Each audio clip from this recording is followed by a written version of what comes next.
నమస్కారం. వందే మాతరం మీడియాకి స్వాగతం. ముందుగా ప్రేక్షకులందరికీ వినాయక చవితి శుభాకాంక్షలు తెలియజేస్తూ బులెటిన్ హెడ్లైన్స్ చూద్దాం.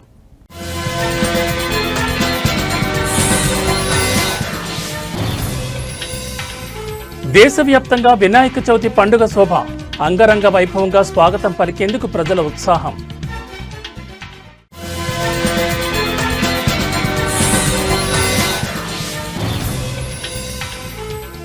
హైదరాబాద్లో రాత్రి నుంచి ఎడతెరిపిలేని వర్షం, పలు లోతట్టు ప్రాంతాలు జలమయం.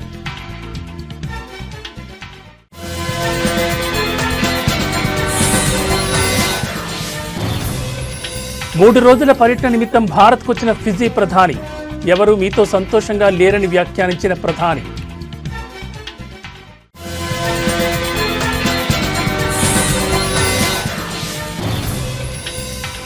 జమ్మూ కశ్మీర్ను అతలాకుతలం చేస్తున్న భారీ వర్షాలు, పలు చోట్ల కొండ చర్యలు విరిగిపడి పెనుభీభత్సం.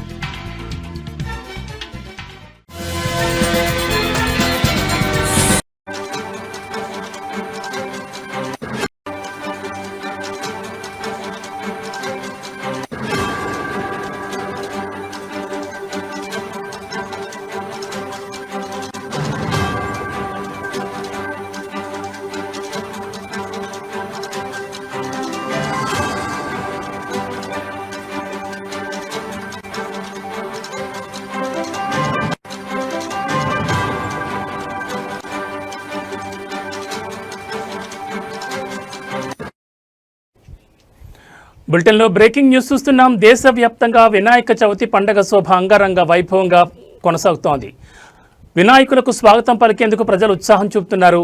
తెలుగు రాష్ట్రాల్లో ఈ పండుగకు విశేష ప్రాధాన్యత ఉంది. నెల రోజుల ముందు నుంచే ఉత్సవాలకు ఏర్పాట్లు జరుగుతున్నాయి.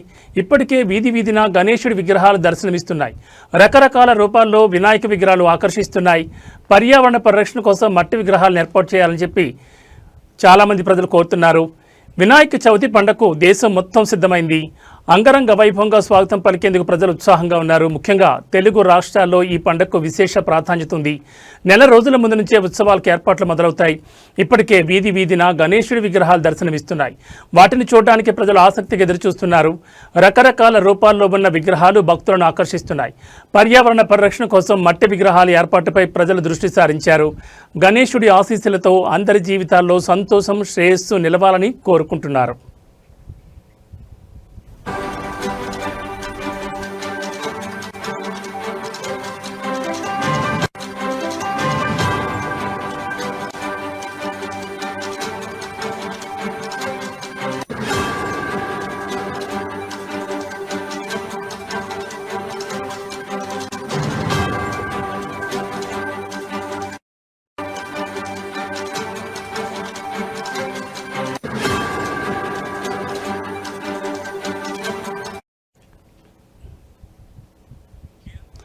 విద్యార్థులు, యువకులు ముఖ్యంగా ఈ పండుగలో చాలా ఉత్సాహంగా పాల్గొంటారు. కళాశాలలు, పాఠశాలల్లో ప్రత్యేక పూజలు నిర్వహిస్తారు. వినాయక చవితి సందర్భంగా తెలుగు రాష్ట్రాల్లో ప్రత్యేక ప్రసాదాలు తయారు చేస్తారు. ముఖ్యంగా ఉండ్రాళ్ళు, కొడుములు, లడ్డూలు, పులిహోర వంటి ప్రసాదాలు వినాయక చవితికి ప్రత్యేకమైన మండపాలను ఏర్పాటు చేసి అక్కడ వినాయకుడిని కొలువు తీరుస్తారు. 10 రోజుల పాటు ఉత్సవాలు నిర్వహిస్తారు. గణేశుడికి ఇష్టమైన ప్రసాదాల్లో మోదకం ఒకటి. ఈ పండుగకు ప్రతి ఇంట్లో మోదకం చేస్తారు. ప్రతి సంవత్సరం గణేశుడి పూజల కోసం లక్షల సంఖ్యలో విగ్రహాలను తయారు చేస్తారు. గణేశుడి విగ్రహాలను విభిన్నమైన థీములతో తయారు చేస్తున్నారు. పర్యావరణం, సామాజిక అంశాలు, రాజకీయ అంశాలను కూడా థీములుగా వాడుతున్నారు.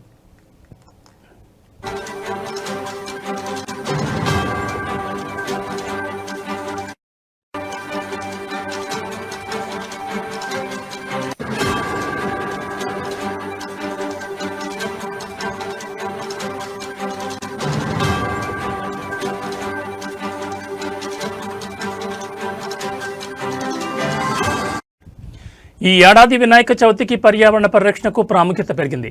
ప్రజలు మట్టి విగ్రహాలను, సహజ రంగులను ఉపయోగించి తయారు చేసిన విగ్రహాలను కొనుగోలు చేస్తున్నారు. అనేక గ్రామాల్లో పండుగను ఘనంగా నిర్వహించడానికి యువకులు, పెద్దలు కలిసి కమిటీలుగా ఏర్పడ్డారు. గణేశుడిని పూజించడం వల్ల ఆటంకాలు తొలగిపోతాయని, విజయం వస్తుందని భక్తుల నమ్మకం.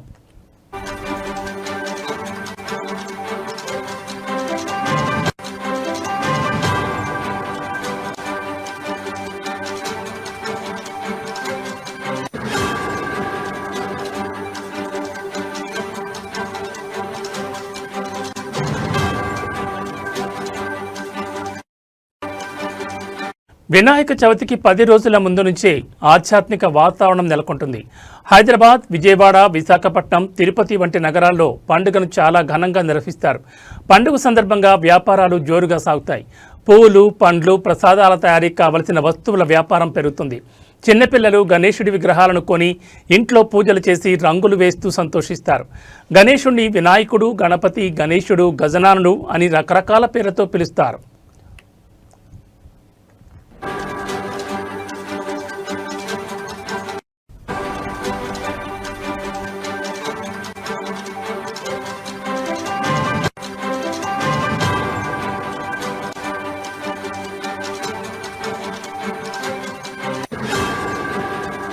ఈ ఏడాది కొన్ని గణేశుడి విగ్రహాలు 50 అడుగుల కంటే ఎక్కువ ఎత్తులో ఉన్నాయి. వీటిని చూడడానికి ప్రజలు ఆసక్తిగా ఎదురుచూస్తున్నారు. భారతదేశంలో మాత్రమే కాకుండా ప్రపంచంలోని ఇతర దేశాల్లోని భారతీయులు కూడా వినాయక చవితిని ఘనంగా జరుపుకుంటారు. వినాయక చవితిని మొదటిసారి మహారాష్ట్రలో నిర్వహించారు. బాల గంగాధర్ తిలక్ దానిని ఒక జాతీయ పండుగగా చేశారు. ఈ పండుగ ఐక్యతను ప్రోత్సహిస్తుంది. ఒకే చోట అన్ని మతాల ప్రజలు కలిసి ఈ పండుగలో పాల్గొంటారు.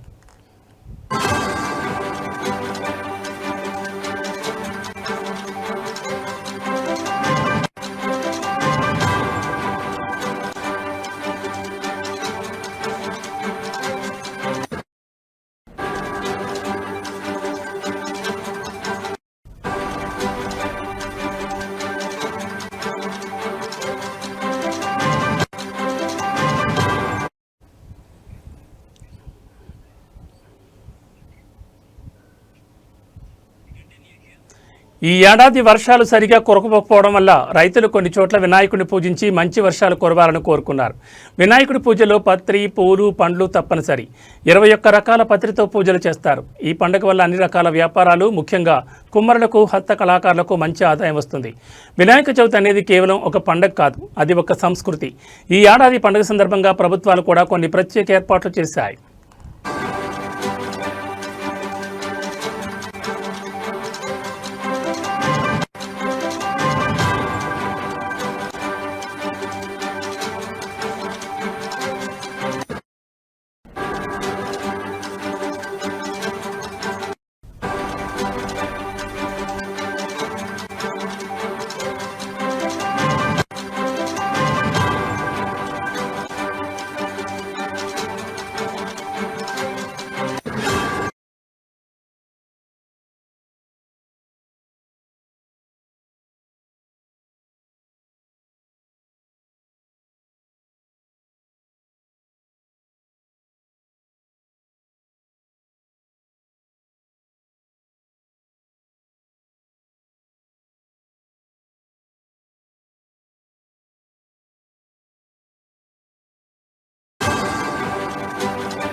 బులెటిన్లో మరో బ్రేకింగ్ న్యూస్ చూస్తున్నాం. ఖైరతాబాద్ గణేశుడి ఉత్సవాలు ఘనంగా ప్రారంభమయ్యాయి.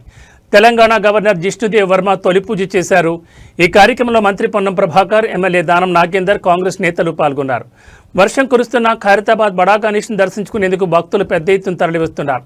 ఈ ఏడాది స్వామివారు శ్రీ విశ్వశాంతి మహాగణపతిగా దర్శనమిస్తున్నారు. 69 అడుగుల ఎత్తు, 28 అడుగుల వెడల్పుతో విగ్రహాన్ని తీర్చిదిద్దారు.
బులెటిన్లో మరో బ్రేకింగ్ న్యూస్ చూస్తున్నాం. అల్పపీడన ప్రభావంతో తెలంగాణ వ్యాప్తంగా వర్షాలు దంచి కొడుతున్నాయి. ఎడతెరిపి లేకుండా కురుస్తున్న వర్షాలకు రాష్ట్రం తడిసి ముద్దైంది. ఈ వర్షాల కారణంగా వాగులు, వంకలు పొంగి పొరుతుండటంతో పలు లోతట్టు ప్రాంతాలు జలమయమయ్యాయి. దీంతో జనజీవనానికి తీవ్ర అంతరాయం కలుగుతోంది. ముఖ్యంగా వినాయక చవితి వేడుకలకు ఈ వర్షాలు ఆటంకంగా మారాయి.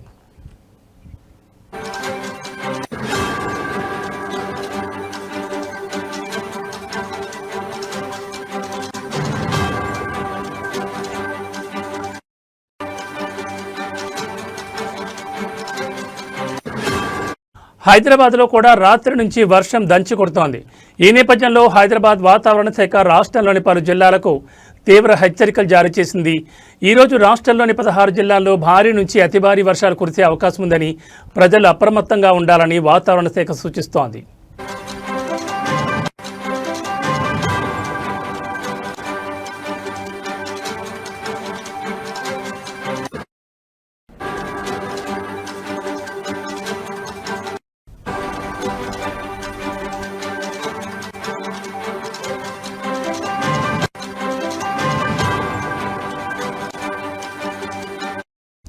హనుమకొండ, వరంగల్, భద్రాద్రి, ఖమ్మం, మహబూబాబాద్, మంచిర్యాల, పెద్దపల్లి, ఆసిఫాబాద్, ములుగు, సిరిసిల్ల, జనగాం, మెదక్, వనపర్తి, కామారెడ్డి, నిర్మల్, నారాయణపేట జిల్లాలకు ఆరెంజ్ అలర్ట్ జారీ చేసినట్లు అధికారులు తెలిపారు.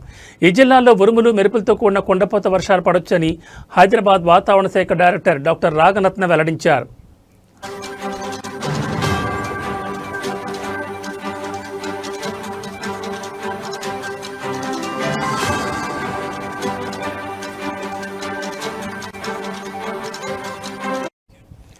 హైదరాబాద్ నగరానికి కూడా ఆరెంజ్ అలర్ట్ ప్రకటించారు. రాత్రి నుంచి నగరంలో నిరంతరాయంగా వర్షం పడుతుండటంతో పలు ప్రాంతాలు ఇప్పటికే నీట మునిగాయి.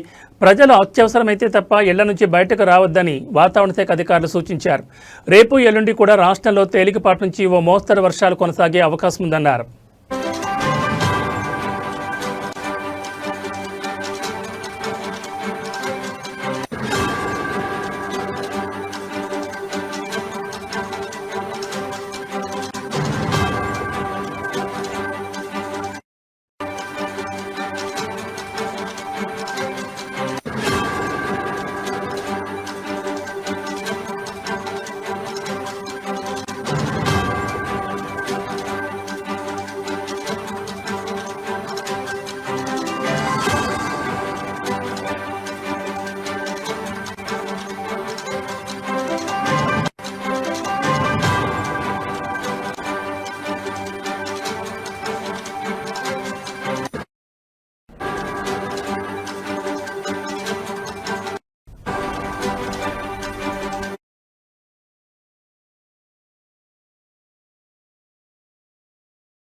బులెటిన్లో మరో బ్రేకింగ్ న్యూస్ చూస్తున్నాం. ఫిజీ ప్రధాని రబూకా 3 రోజుల పర్యటన నిమిత్తం భారత్కు వచ్చారు.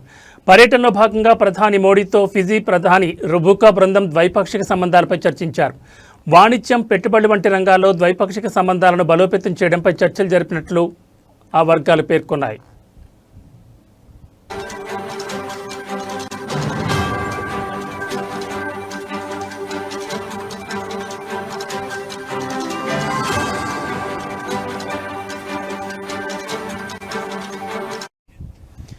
Indian council of world affairs నిర్వహించిన సప్రూ హౌస్లో ఓషన్ ఆఫ్ పీస్ అనే అంశంపై ఉపన్యాసం ఇచ్చిన తర్వాత జరిగిన సంభాషణలో రబుకా మోడీతో మాట్లాడుతూ ఎవరూ మీతో సంతోషంగా లేరని, మీరు ఆ అసౌకర్యాలను తట్టుకునేంత పెద్దవారని వ్యాఖ్యానించారు. భారత్పై ట్రంప్ 50% సుంకం విధించడంతో రెండు దేశాల మధ్య ఉద్రిక్త వాతావరణం నెలకొంది. ఈ నేపథ్యంలో ప్రధాని మోడీతో ఫిజీ ప్రధాని రబుకా ఈ విధంగా సంభాషించారు.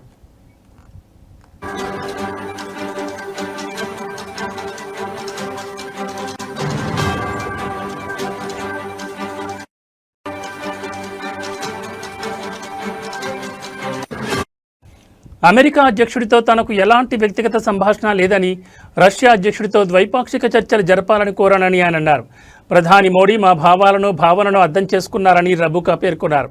భారతదేశం ఒక ముఖ్యమైన భాగస్వామి అని, శాంతి మహాసముద్రంగా పసిఫిక్ దార్శనికత మన ప్రాంతానికి మాత్రమే కాకుండా ప్రపంచ శాంతి స్థిరత్వానికి దోహదపడేలా ఫిజీ, భారతదేశం కలిసి పనిచేయగలవని ఫిజీ ప్రధాని రబుకా అన్నారు.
బులెటిన్లో మరో బ్రేకింగ్ న్యూస్ చూస్తున్నాం. భారీ వర్షాలు జమ్మూ కాశ్మీర్ను అతలాకుతలం చేస్తున్నాయి. పలు చోట్ల కొండచర్యలు విరిగిపడి పెనుబీభత్సం సృష్టించాయి. కత్రాలోని ప్రసిద్ధమైన వైష్ణోదేవి ఆలయ మార్గంలో కొండచర్యలు విరిగిపడిన ఘటనలో మృతుల సంఖ్య 31కు చేరుకుందని అధికారులు ఇవాళ ఉదయం వెల్లడించారు. భారీ వర్షాల నేపథ్యంలో ముందు జాగ్రత్త చర్యగా ఆలయానికి వెళ్లే 2 మార్గాలను మూసివేసినట్లు ప్రకటించారు.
అలాగే భారీ వర్షాలు, వరదలతో 20 నుంచి 30కి పైగా లోతట్టు ప్రాంతాలు మునిగిపోయాయి. బ్రిడ్జిలు, మొబైల్ టవర్లు, విద్యుత్ స్తంభాలు కూలిపోవడంతో పెద్ద ఎత్తున నష్టం జరిగింది. ఆకస్మిక వరదలతో ఫోన్, ఇంటర్నెట్ సేవలు దెబ్బతినడంతో లక్షలాది మంది కమ్యూనికేషన్ లేకుండా పోయింది. మరోవైపు జమ్మూ నగరం, ఆర్ఎస్పుర, సాంబా, అక్నూర్, నాగ్రోటా, కోట్ బల్వాల్, బిష్నా, విజయ్పూర్, పుల్మండల్, ఖటుబా, ఉదంపూర్లో మోస్తరు నుంచి అతి భారీ వర్షాలు కురిసే అవకాశం ఉంది. రియాసీ, రాంబన్, థోడా, బెళ్లవార్, కత్రా, రామ్నగర్, హీరానగర్, గూల్, బనిహాల్లో తక్కువ మోతాదులో వర్షం కురుస్తోంది.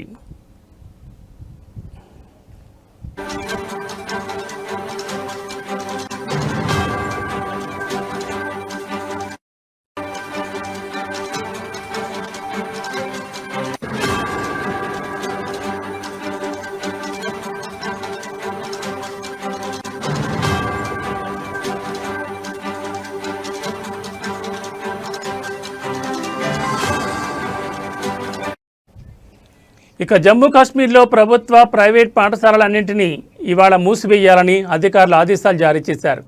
10, 11వ తరగతుల పరీక్షలు కూడా జమ్మూ అండ్ కాశ్మీర్ బోర్డు వాయిదా వేసింది. అలాగే భారీ వర్షాల కారణంగా ఉత్తర రైల్వే 22 రైళ్లను రద్దు చేయగా 27 రైళ్లను ఫిరోజ్పూర్, మాండా, చక్రక్వాలాన్, పఠాన్కోట్ స్టేషన్ వద్ద ఆపేసింది. పఠాన్కోట్, కండ్రోరి మధ్య రైతు సేవలు కూడా పూర్తిగా నిలిచిపోయాయి. ఇక కత్రా, శ్రీనగర్ రూట్లో రైళ్లు నడుస్తున్నాయి.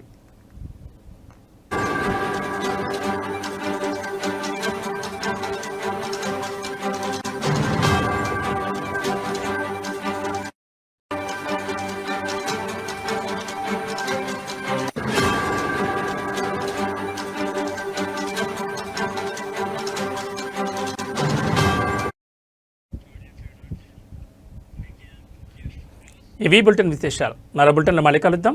నమస్కారం.